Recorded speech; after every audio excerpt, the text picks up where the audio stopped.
Have you ever witnessed someone bullying another person, either verbally or physically?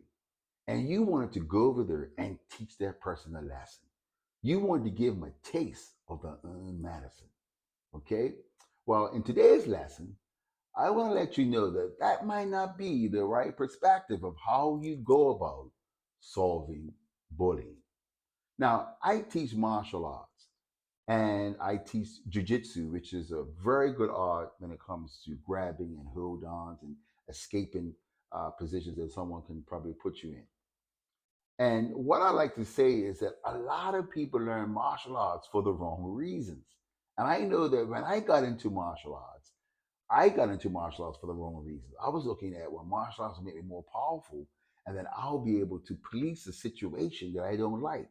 Like that person who witnessed someone bullying another person and say, you know what?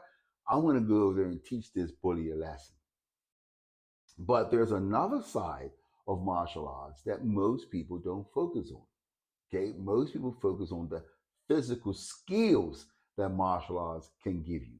And those physical skills can allow you to protect yourself after the fight has begun, right? But there's another side of martial arts, right, that goes with the physical side, but most people don't focus on that, and that is the martial arts mental skills, right? The spiritual side of martial arts. And the mental skills of martial arts teaches you how to think your way out of a fight so that the fight doesn't start. Okay, so that's so important. Most people get into martial arts so they can fight, right? Whereas the key to getting into martial arts is that you use your mind so you can find ways to avoid fighting. And fighting is only a last resort. Okay, so I'm gonna give you a story that better explains this. Okay, now this story is in Japan. Okay, and it's on a subway station. So Jake gets onto the subway, right? And it's a busy time of the day. And so Jake's on the subway and he gets in there and there's no seat for him to sit down. So Jake is holding on to one of the rails that so he can stand up and not fall down when the subway takes off. Okay. So Jake gets on and the subway goes to the next stop. Okay.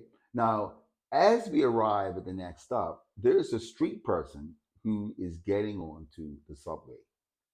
And the street person seemed a little drunk. Okay. So Jake was keeping an eye on him because Jake was a jujitsu martial artist, right? He had been doing jujitsu for maybe a year or two. So Jake wanted to learn martial arts so that he can learn how to protect other people, right? He wanted to learn how to police a situation that he thought was right or wrong. So Jake was watching the street person as he came onto the subway because he wanted to protect the people from this person if things got out of hand. So when the street person came onto the subway, there was no seats. So the street person started to shout and make a lot of noise, and everybody was afraid to look at the street person in the eye. So the street person, he was cursing and he was shouting and he was mad at life. So Jake didn't appreciate what he was doing. And Jake wanted to prove to this street person that what he was doing is wrong. So what he was waiting for, he says, "Look, you know what's going to happen? When this particular person looks at me, when the street person looks at me, I'm going to look him right in the eye." And this is what Jake is saying in his mind. I'm going to look him right in his eye and I'll blow him a kiss. Okay? So Jake was waiting for his opportunity. So the street person, he was swearing and he was cursing at people. And so, but as the street person was looking around the subway car, he caught eyes with Jake. So Jake made sure he looked him right in the eyes and then blew him a kiss. That infuriated the street person, right? So the street person was trying to come up to Jake to attack him, and Jake was saying, "This is my opportunity to show off my jiu-jitsu skills and to protect everybody that is around me." So as soon as the street person was going to step to Jake, there was a voice that said, "Wait!" So everyone around the subway, everyone in the subway car was like, "Who was that?" So everyone was looking around, but nobody knew. But the street person turned around and he looked at this old man. Looked like he was in his 80s. So the street person walked up to the old man and said, "Who are you talking to?" And started to curse at the old man. And he was cursing so much that spit was coming from his mouth. So the old man didn't say anything. He just looked at it. And he says, "Who are you talking to?" So the old man said to him in a calm voice, he says, "How has your day been going today, sir?" So the old man says, "Don't worry about my day. My day is always the same." Right? So he asked him again. He said, "Sir, right? What happened? Tell me how your day has gone. Tell me what happened today." So the street person, anger started to calm down slowly. Okay. And so one of the people that was sitting next to the old man got up to have the street person sit down. So the old gentleman asked the person, "Tell me about your life. Tell me more about your life. Tell me about your family." So the street person looked him in the eyes and was like, you like he gave he gave the impression like, "You want to know about my life?" Says, "Yeah, tell me about your family. Like, tell me what happened with your family. Like, tell me, do you have a wife? Did you have kids?" So, the street person says, "Yeah, at one time I was married and I have two kids. I had a boy and a girl." So the old guy said, "Well, what happened?" He says, "Well, my life fell apart. I got a divorce, and my children left with my wife." He says, "Oh, wow." And he says, "I remember. So tell me more about your family." So he says, "Well, I remember every evening at sunset, I used to have this bonsai tree, and we used to go outside in the garden and sit on a bench in the garden. And as the sun went down, we used to have the bonsai tree right in front of us as the sun went down, and it was a beautiful thing that I did with my wife." And so the old gentleman says, "You know what? I do that same thing." I was like, "What?" "Yeah," I said, with me and my wife, that's what we do. We sit off in the garden in the evenings, we have our little glass of wine, and we just let the sunset go down, or we watch the sunset go down as we have this bonsai tree in the middle, in front of us." So meanwhile, Jake was getting off at the next stop, right?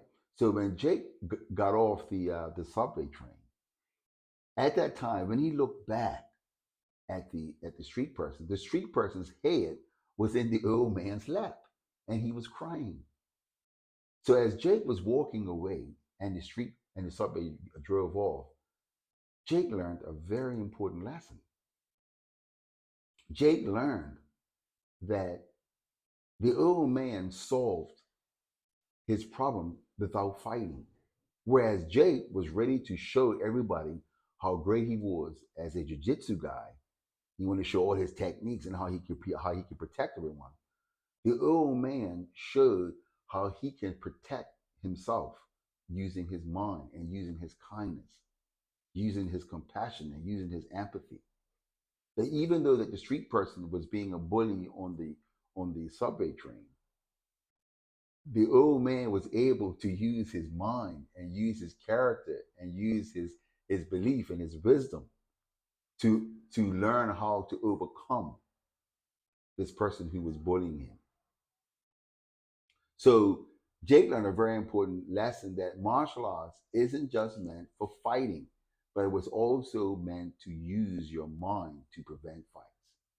Okay? So this is why it's so important that we learn to develop our character, to learn that when when something's going on with someone else, when someone else is mad, it's because something is going on inside of them.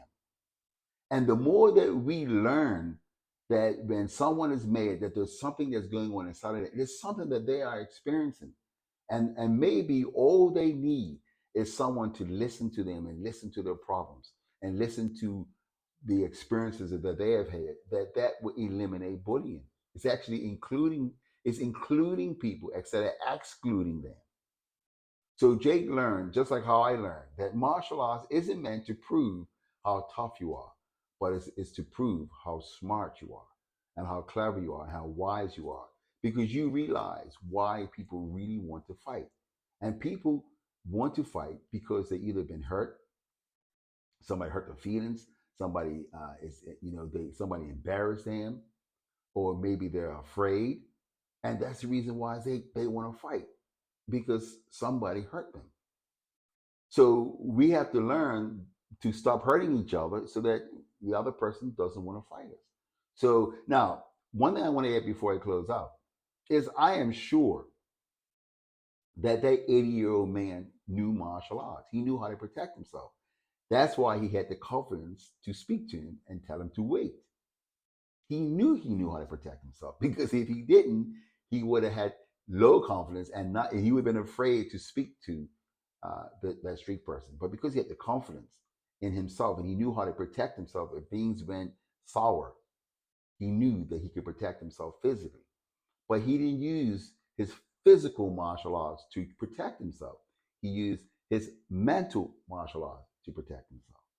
So hopefully this is going to be a great lesson for everyone who's watching this video.